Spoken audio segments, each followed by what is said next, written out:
Hey everyone, it's Hillary here from We Are Triathletes, and we have a special guest today. Her name is Dr. Joanna Zeiger, and she wrote this amazing book, which I hope each and every one of you go out and get. It's called The Champion Mindset, An Athlete's Guide to Mental Toughness. So without further ado, here's Joanna Zeiger. Great. Well, thanks for having me. It's always a pleasure. So one of the questions that somebody had asked was, how do you overcome negative thoughts when something goes wrong during a race? Like, for example, having a bad swim or having a flat tire. How do you get through that? Well, it's a very good question, because in the world of triathlon, it is a very complicated sport, and there are so many areas for things to go wrong. It could be the swim start. You could get your goggles knocked off. You could have a poor transition. You could drop your bottles. There are so many ways that you can have something happen that could potentially undermine having a great result. How do you overcome that? And that comes from two things. One is through practice. And in your training, not everything is smooth sailing. Some days you go out there and you don't feel well, or you can't hit your times. And so that is a time to practice changing negative thoughts to positive ones, rewriting the script, so that when you get to a race situation where there's a lot more emotion, you're ready for it. So I like to tell people to come up with positive comments that they will tell themselves when things are going poorly. And this all goes toward also positive self-talk that I discuss in the book. So they kind of go together. The negativity can turn to less negativity with positive self-talk. So things like, this is going to be okay, or I'm going to get another bottle at another aid station, or gee, that was not a great swim, but I'll make up for it on the bike.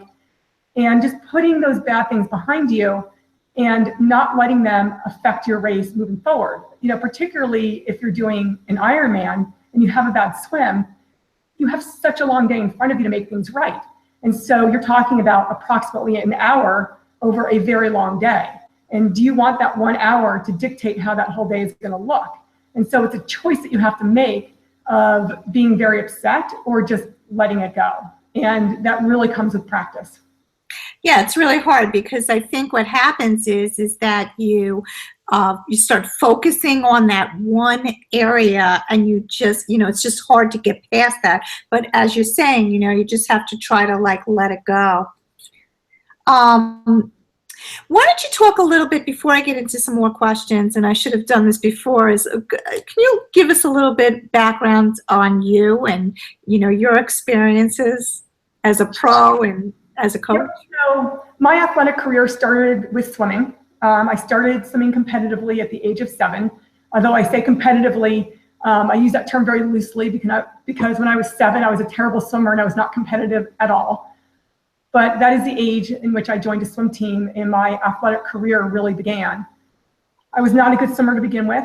It really took me a good probably 6 years before I really started seeing the improvements that were online with the kind of work I was putting in. And I just kept at it. I really enjoyed it. It really took me a good probably 6 years before I really started seeing.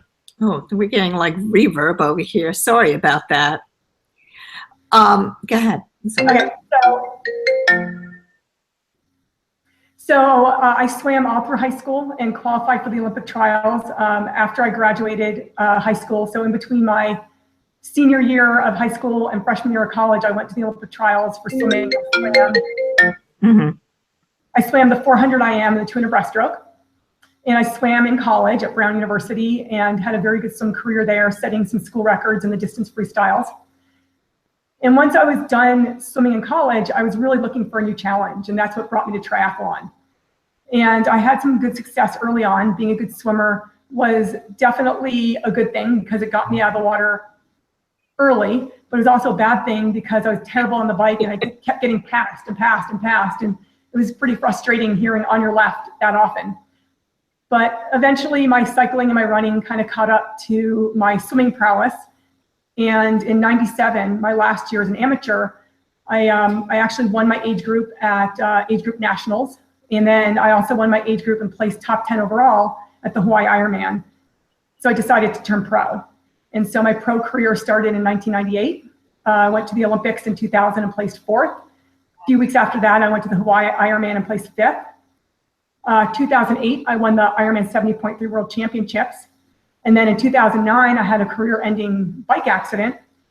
To this day, I still suffer from many of the repercussions of that accident, and I don't bike or swim anymore. I primarily run. And after my triathlon career was over, I went to the Olympic trials for marathon in 2012 and 2016. Wow, that's awesome. You're amazing. That bicycle accident that you had, where I read about that in the book. That's like my greatest fear too. When somebody's trying to hand you something, and can you talk a little bit about that? What happened? Sure. So the bike accident occurred at the Ironman 70.3 World Championships. So I was defending my title. And I was in a very good position on the bike, right where I needed to be with some of my main competitors. It was late in the bike, about 45 miles, and it was a hot day, and I really felt like I needed some water to put over my head and just cool myself off. And as I grabbed the water bottle, the person who was handing it to me did not let go of the bottle. He was holding it in the middle, and I kind of grabbed underneath. And we had a little bit of a tug of war, and I lost that battle and flipped over my bike, and I broke my collarbone, and I did severe damage to the right side of my rib cage, necessitating what is now 7 surgeries, including one that I had 2 weeks ago. Oh my God, that's horrible, but you were able to overcome it. And with your PhD, did you get that after you decided to retire from pro life? No, in fact, I actually got my PhD simultaneously. So I got a master's at Northwestern, and I was still an amateur at that point. And then I moved to Baltimore to go to Johns Hopkins. And I started there in, I think, 95 or 96. And in 97, when I had that kind of breakthrough year where I won a lot of events and placed top 10 overall in Hawaii, I had a really hard decision to make. And that was, do I turn pro and really challenge myself? Or do I stay amateur? And the thing that made the decision so difficult was that I was deep into my PhD program, and I just wasn't sure if I would have the time to dedicate to being a pro athlete. But ultimately, the challenge beckoned, and I turned pro. And I think having the academic constraints is what gave me longevity in my career. I couldn't over-race or over-train. Wow. Well, let's get back to some of the questions. So in the book, you talk about intrinsic and extrinsic goals. Can you explain that a little bit, and how does one set those types of goals? Well, intrinsic is something that's coming from within, and kind of goes with the whole motivation as well. What motivates you? An intrinsic motivation is something that comes from within you, that you're doing it for the love of the sport, for seeing how far you personally can go. Extrinsic motivation is going to be doing it for the awards, for the accolades, for the professionals, doing it for the money or the sponsorship. And certainly, if you're more intrinsically motivated or have goals that are sort of more intrinsic in nature, when it comes from within, you're going to have probably more satisfaction, more apt to stick with it. When you're really motivated by things like race t-shirts and finisher medals and going back to the office and getting a pat on the back, that's a harder way to stay motivated, because that's not always going to be there, and people are always going to question you, and they're always going to wonder, why didn't you do better? Or all the horrible things that people say after a race. We all know that. Why didn't you go faster? Or, why were you so slow? Or why did you drop out? Or why did this person beat you? And so if you're looking for that confirmation from outside, you're going to continually be disappointed. And so really things must come from within. Now, that's not to say that it's not okay to have extrinsic motivators or goals. Certainly when I was racing as a pro, it was my livelihood and I needed to make money. And that's a bit of a carrot out there. But ultimately, for me, every goal that I've made and everything I've done in sport has ultimately come from my love of sport. So how do you set realistic goals? Well, that's the thing about goals is you know, a lot of times I'll get calls from people who want to be coached. And they say to me, I want to qualify for the Hawaii Ironman. And I say to them, well, what's your best time? Or how do you usually place in your age group? And maybe they're a male in the 30 to 35 age group, and they're a 13-hour Ironman, and they're finishing, you know, in the mid to back of the pack. And it's probably not very realistic, at least in the near term, to qualify for the Hawaii Ironman. And so the way to set realistic goals is to look at your history, because that's going to be your best way of knowing what you're capable of. And certainly it's going to be a moving target, because certainly when I was 7 years old, I never could have imagined that I would eventually go to the Olympic trials in swimming, or even go to the Olympics in a sport like triathlon. So it's always a moving target. So each year you kind of chip away at it. And so it's sort of understanding your potential. So, you know, if you're 40 years old and you've been training a long time and you've kind of topped out at a 45-minute 10K, it's probably unlikely at that time you're going to hit 40 minutes. And so it's really taking a look at your history, how much training you've put in, how much time you have to dedicate to your goal, because not everybody has the same amount of time to dedicate to their goal, and really basing it off of all of those parameters. Good. Now, you talk about visualizations in the book. Can you help us try to figure out how to do these visualizations so that they either, one, motivate us, or two, get us out of that negative head that we all get when we train for this sport? Visualization can occur in many different forms. When I was first introduced to visualization, it was in college, and one of our assistant coaches was very strongly into sports psychology, and he would have us lie on a mat and visualize. And I really didn't buy into it. It felt unnatural, it was contrived, and it didn't really fit in with how I approach things.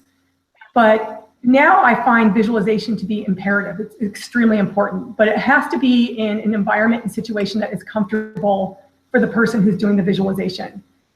People might find that they want to sit in a dark room by themselves, or they want to lie down in bed, or maybe they're just distracted at work and want to think about it. So really it's coming up with the time and place that fits in with the person's being.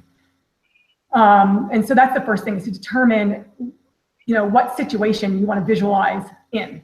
And for me, I generally find myself visualizing most of the time when I lie in bed right before I fall asleep, because that's when my mind is most clear. But for other people, that might get them too amped up and then they can't fall asleep. So try different scenarios to see how it works best. Now, in terms of what do you even visualize, that's the other question, because you might find situations that work for you, but you don't even know what you should be thinking about. And so visualization comes in many forms. There's the sort of typical visualization of imagining the perfect race, executing excellence, perfect swim, excellent transition, riding the bike smoothly and feeling wonderful and nailing the nutrition, all the things that we would think about to have the perfect race. And that's really good, because it gives you the practice of doing things that you can't necessarily do in training.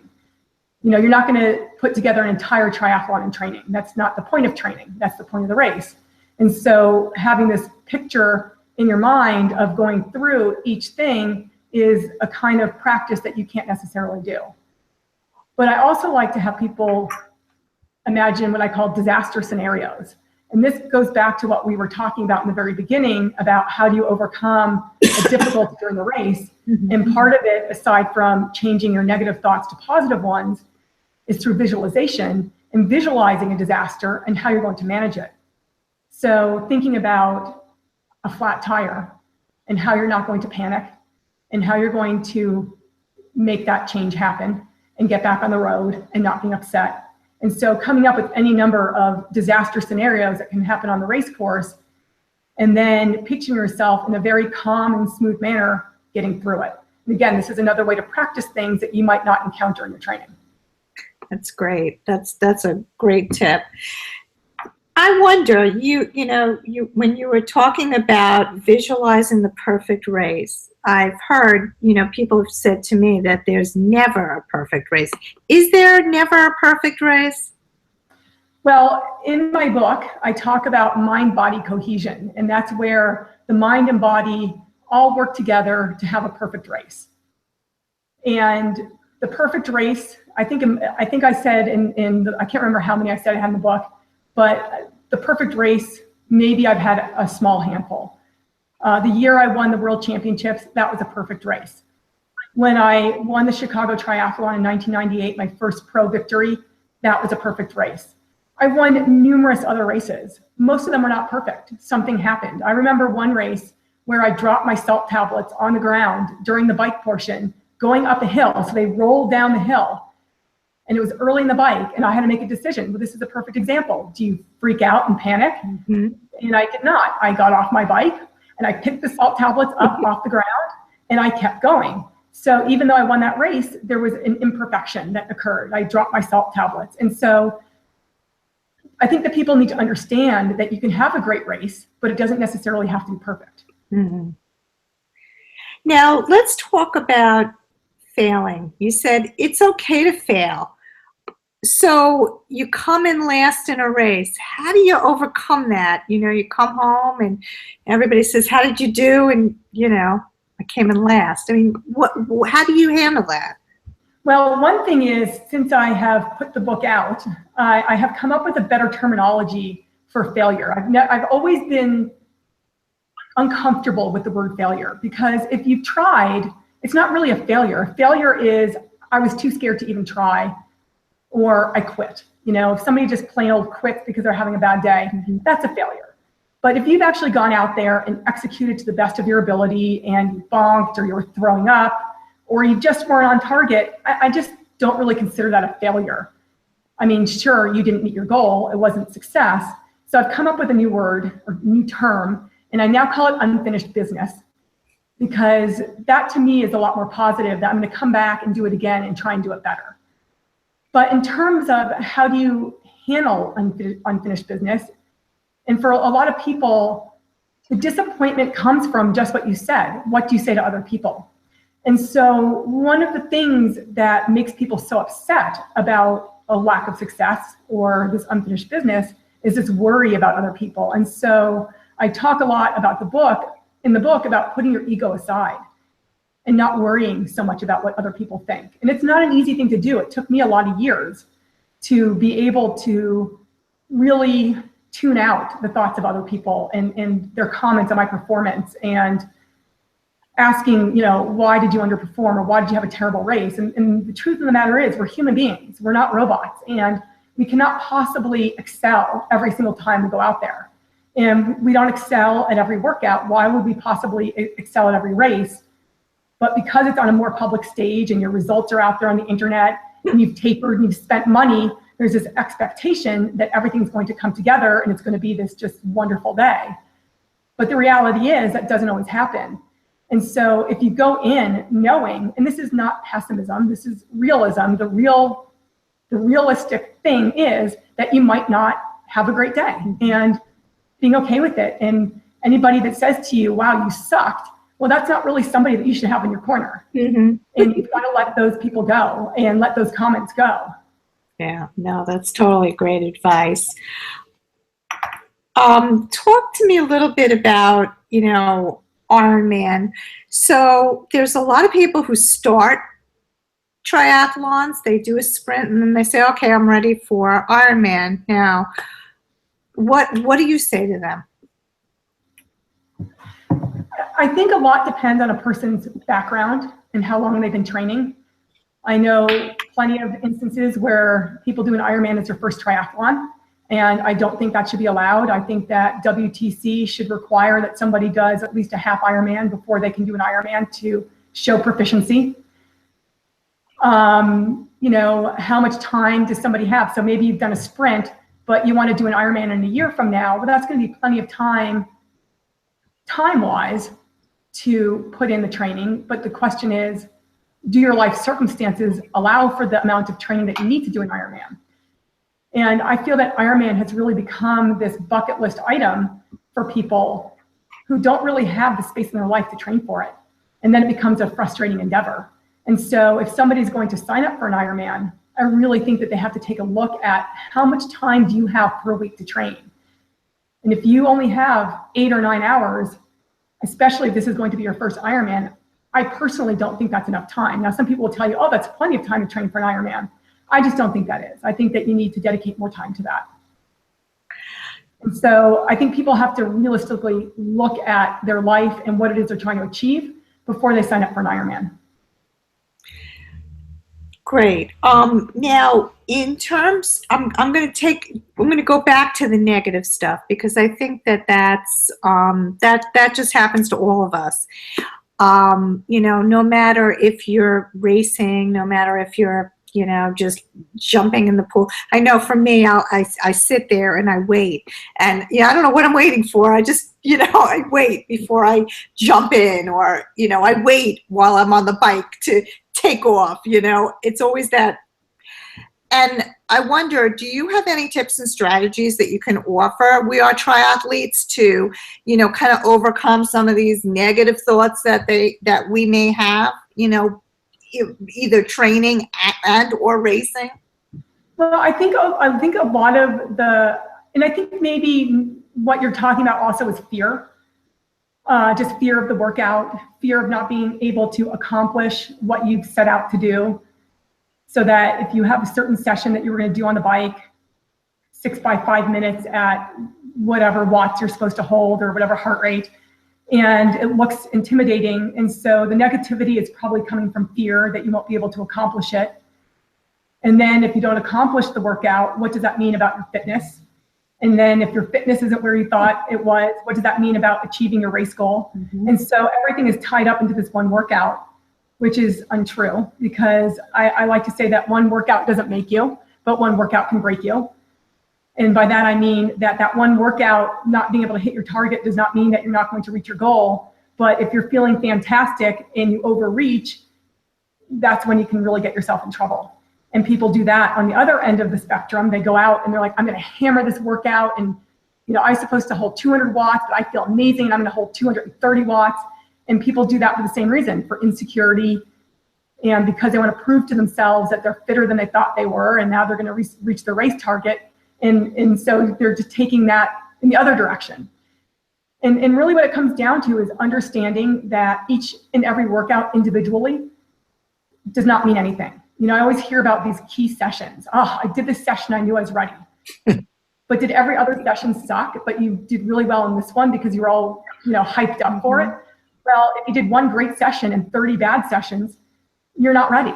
And let's say you did 30 amazing sessions or 30 consistent sessions and you did this one that wasn't good, it doesn't mean that you're not ready. And so I think what people just get really too tied into each individual workout and what that means for their self-esteem and their confidence, when really it's not, it's the consistency over time. And if you did 10 workouts and you hit 8 of them, you're probably in pretty good shape. Awesome. So tell our our team how they could potentially get in touch with you, if for consultations or whatever you offer at this point. Well, my coaching business is called Race Ready Coaching, and either you can go to the website racereadycoaching.com, or you can email me directly, Joanna with 2 N's at racereadycoaching.com. And, I do consultations for any number of things, whether it's race strategy or nutrition, mental skills training, some of the things that we're talking about here. People have specific things they want to work on that are tailored to their race needs. And I should say on that note, in the book, there is a link that you can go to take a quiz. I call it the Sisu quiz. Sisu is the Finnish word for grit. And if you go to sisu.racereadycoaching.com, you can access the quiz. And basically what the quiz does is it measures different facets of mental toughness by asking a variety of questions. And then it will give you a score for your total mental toughness, which I call a Sisu score, that was developed by an algorithm that I created. And it also will break down your scores for each of the 8 mental toughness facets, so you can see where you're strong, where you're less strong. So, maybe you have excellent confidence, but you're poor at visualization. This quiz will inform you of those things. That's awesome. And I'm going to just click on my link. And, if you guys want to, you could pick up Joanna's book on either her website or on Amazon. And just, I guess before we wrap this up, just give your Amazon, your website address again. It's racereadycoaching.com. Terrific. I really appreciate the time that you spent with us, and I think we've all learned a lot of great, valuable tips. So thank you very much, and until next time. All right, thank you. Bye-bye.